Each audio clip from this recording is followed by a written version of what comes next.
राधे राधे। आप सभी का अमृत कथा कहानियाँ चैनल में स्वागत है। आज इस वीडियो में ओही अष्टमी व्रत की पुरानी कथा सुनेंगे। प्राचीन काल में एक नगर में एक साहूकार रहता था, जिसके 7 बेटे और 7 बहुएं थीं। इस साहूकार की एक बेटी भी थी, जो दीपावली में ससुराल से मायके आई थी। दीपावली पर घर को लीपने के लिए 7 बहुएं मिट्टी लाने जंगल में गई, तो साहूकार की बेटी भी उनके साथ चली गई। साहूकार की बेटी जहाँ मिट्टी काट रही थी, उस स्थान पर स्याऊ अपने 7 बेटों के साथ रहती थी। मिट्टी काटते हुए गलती से साहूकार की बेटी की खुरपी की चोट से स्याऊ का एक बच्चा मर गया। इस पर क्रोधित होकर स्याऊ बोली, जिस प्रकार तूने मेरे बच्चे मारकर मुझे निसंतान किया है, उसी प्रकार मैं तुझे भी निसंतान कर दूंगी।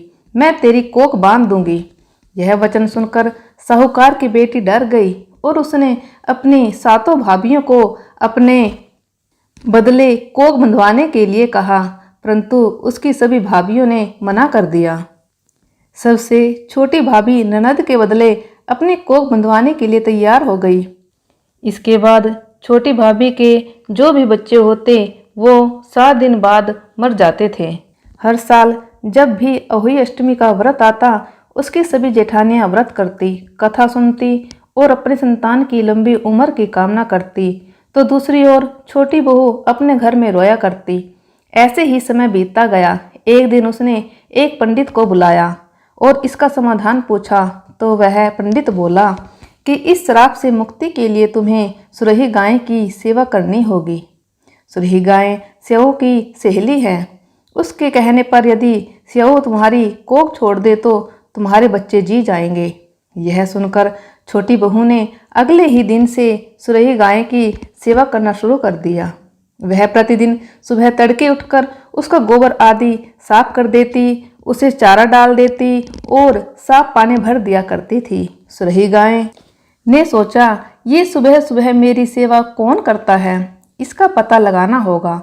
अगले दिन सुरही गाय जल्दी उठ गई और देखती है कि साहूकार की सबसे छोटी बहू सारा काम कर रही है। यह देखकर सुरही गाय बोली, तुम किस लिए मेरी सेवा कर रही हो? तो वह बोली, माता, सेव माता ने मेरी कोख बांध रखी है, जिस वजह से मेरे बच्चे नहीं जीते। यदि आप उन्हें कहकर मेरी कोख खुलवा दो तो मैं आपका बहुत उपकार मानूंगी। यह सुनकर सुरही गाय उसके साथ 7 समुंदर पार स्याऊ माता के पास चल दी। रास्ते में थक हार कर वे दोनों एक पेड़ की छांव में बैठ गए।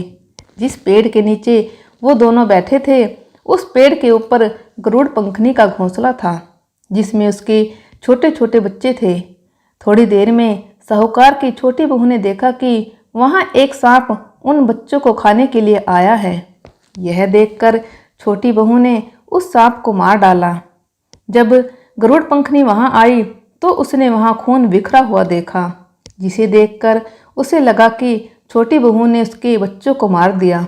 वह अपनी चोंच से साहूकार की छोटी बहू को मारना शुरू कर देती है। तब छोटी बहू बोली, मैंने तुम्हारे बच्चों की जान सांप से बचाई है और तुम मुझे ही मार रही हो। यह सुनकर गरुड़ पंखनी खुश हो गई और बोली, तुम जो चाहो मुझसे वर मांग लो। तब छोटी बहू बोली, बहन, 7 समुंदर पार स्याऊ माता रहती है, तुम हमें वहां तक पहुंचा दो। गरुड़ पंखनी ने उन दोनों को अपनी पीठ पर बैठाकर 7 समुंदर पार स्याऊ माता तक पहुंचा दिया। स्याऊ माता सुरही गाय को देखते ही प्रसन्न हो गई और बोली, आओ बहन, बड़े दिनों में आई हो, अब आई हो तो मेरे बालों में से जुएं निकाल दो। तब सुरही गाय के कहने पर साहूकार की छोटी बहू ने स्याऊ माता के सिर से सारी जुएं निकाल दी। इस पर खुश होकर स्याऊ माता ने छोटी बहू को आशीर्वाद दिया कि तुम्हारे 7 बेटे और 7 बहुएं हों। यह सुनकर छोटी बहू बोली, माता, मेरे तो एक भी संतान नहीं है। स्याऊ माता ने पूछा, ऐसा क्यों? तो छोटी बहू बोली, माता, यदि आप वचन दें तो इसका कारण मैं आपको बता सकती हूँ। स्याऊ माता ने उसको वचन दे दिया। स्याऊ माता को वचनबद्ध करने के बाद छोटी बहू बोली, माता, मेरी कोख आपके पास बंधी है, उसे खोल दें। यह सुनते ही शिव माता बोली, अरे मैं तो तेरी बातों में आकर धोखा खा गई, तूने तो मुझे ठग लिया। जा, मैं तेरी कोख खोलती हूँ, अब तू घर जा और घर जाकर अहोई माता का उद्यापन करना। 7 अहोई बनाकर 7 कड़ाही देना। साहूकार की बहू घर लौटी तो देखती है उसके घर में उसके 7 बेटे और 7 बहुएं बैठे हैं। यह देखकर वह बहुत प्रसन्न हुई। उसने 7 अहोई और 7 कड़ाही बनाई और अहोई अष्टमी का उद्यापन किया। उधर दूसरी ओर उसकी जेठानियां बोली, चलो सब जल्दी जल्दी पूजा कर लो, अभी छोटी बहू का रोना धोना शुरू हो जाएगा। जब काफ़ी देर तक उसके रोने की आवाज़ नहीं आई तो भाभीियों ने अपने बच्चों को उसके घर पता लगाने के लिए भेजा। बच्चों ने आकर बताया, वहाँ तो उद्यापन का कार्यक्रम चल रहा है। यह सुनते ही सभी जेठानियाँ छोटी बहू के घर पहुँची और पूछने लगी कि तुमने अपनी कोख कैसे खुलवाई। तब वह बोली, भाभी, शिव माता ने मुझ पर कृपा करी और मेरी कोख खोल दी। सभी लोग ओही माता की जय जयकार करने लगे। ए ओही माता, जैसे आपने साहूकार की छोटी बहू पर कृपा करी, ऐसे ही इस कथा को कहने और सुनने और हुंकार भरने वालों पर सब पर कृपा करना। और यदि कथा अधूरी हो तो पूरी करना और पूरी हो तो मान करना। जय ओही माता। जय श्री गणेशा। आप सभी का अमृत कथा कहानियाँ चैनल में स्वागत है। एक बुढ़िया थी, वह बहुत ही गरीब और दृष्टिहीन थी। उसके एक बेटा और बहू थे। वह बुढ़िया सदैव गणेश जी की पूजा किया करती थी। एक दिन गणेश जी प्रकट होकर उस बुढ़िया से बोले, बुढ़िया माँ, तू जो चाहे सो मांग ले। बुढ़िया बोली, मुझे तो मांगना नहीं आता, कैसे और क्या मांगू। तब गणेश जी बोले, अपने बहू बेटे से पूछकर मांग ले। तब बुढ़िया ने अपने बेटे से कहा, गणेश जी कहते हैं तू कुछ मांग ले, बता मैं क्या मांगू। पुत्र ने कहा, माँ तू धन मांग ले। बहू से पूछा तो बहू ने कहा, नाती मांग ले।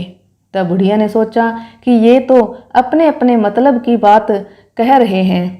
अतः उस बुढ़िया ने पड़ोसियों से पूछा तो उन्होंने कहा, बुढ़िया तू तो थोड़े दिन जिएगी, क्या तू धन मांगे और क्या नाती मांगे। तू तो अपनी आंखों की रोशनी मांग ले, जिससे तेरी जिंदगी आराम से कट जाए। बुढ़िया ने बेटे, बहू और पड़ोसियों की बात सुनकर घर में जाकर सोचा, जिससे बेटा, बहू और मेरा सबका ही भला हो, वह भी मांग लूं और अपने मतलब की चीज़ भी मांग लूं।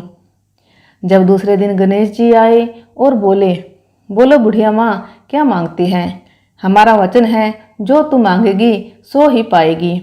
गणेश जी का वचन सुनकर बुढ़िया बोली, यदि आप प्रसन्न हैं तो मुझे 9 करोड़ की माया दे, निरोगी काया दे, अमर सुहाग दे, आंखों की रोशनी दे, नाती दे, पोता दे और सब परिवार का सुख दे और अंत में मोक्ष दे। यह सुनकर गणेश जी बोले, बुढ़िया माँ, तुमने तो हमें ठग लिया। फिर भी जो तूने मांगा है वचन के अनुसार सब तुझे मिलेगा। और यह कहकर गणेश जी अंतर्ध्यान हो गए। उधर बुढ़िया माँ ने जो कुछ मांगा वह सब कुछ मिल गया। हे गणेश जी महाराज, जैसे तुमने उस बुढ़िया माँ को सब कुछ दिया वैसे ही सबको देना। जय श्री गणेश।